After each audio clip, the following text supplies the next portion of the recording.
My name is Robert Nied, R-O-B-E-R-T-N-I-E-D.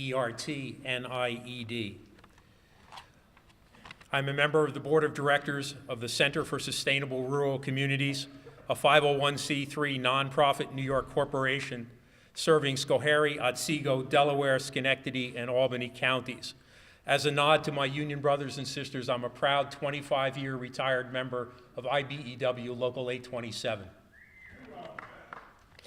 Our organization, by its charter, is committed to building vibrant, livable, sustainable rural communities with access to the arts and technology and encouraging environmentally compatible economic development.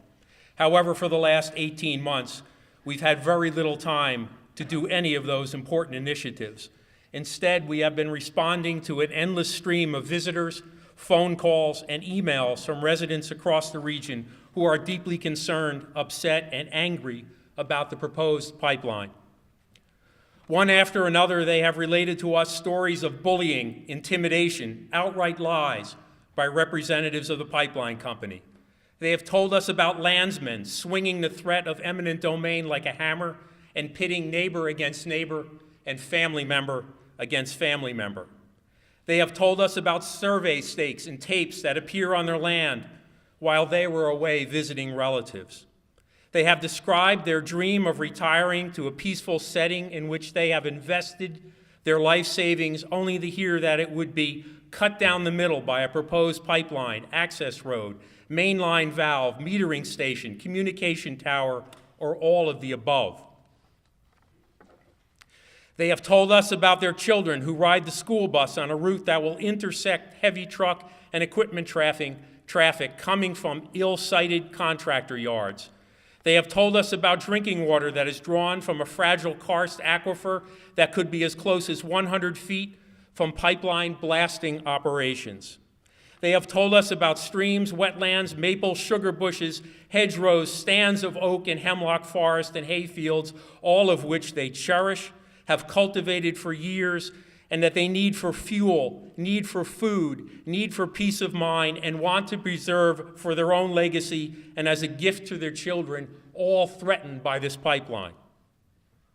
They have told us about birds that nest year after year, eagles, blue herons, turtles, frogs, deer, fox, coyotes, bears, all threatened by this pipeline.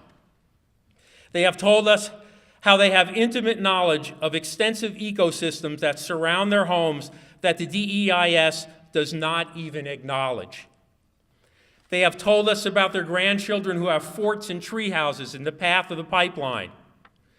They tell us about the fear they feel living next to a pipeline operated by companies whose names return Google searches filled with long lists of leaks, explosions, and fires, including one less than 12 hours ago in the state of Washington.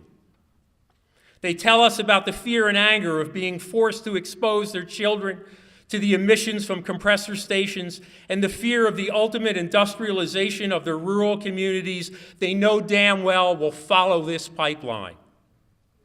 They tell us about the generations that have farmed their land and their hopes that their children will continue that tradition, while reporting that the reluctance of their loan officers to fund seeds for next year's planting or to fund repairs for necessary machinery, all because of the pipeline.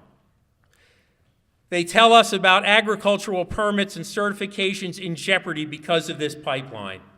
I have grown emotionally weary of old men, aged women, middle-aged women, and young couples with babies, all sitting at my table with tears in their eyes, telling me and asking me the same questions. How could they do this to me, my family, and my community?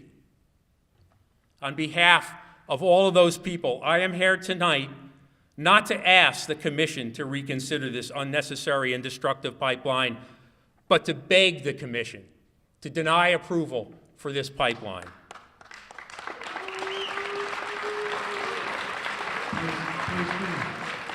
I stand in front of two federal agencies and I stand in front of two federal agencies this evening, and I suspend my pride and my ego, and I beg you.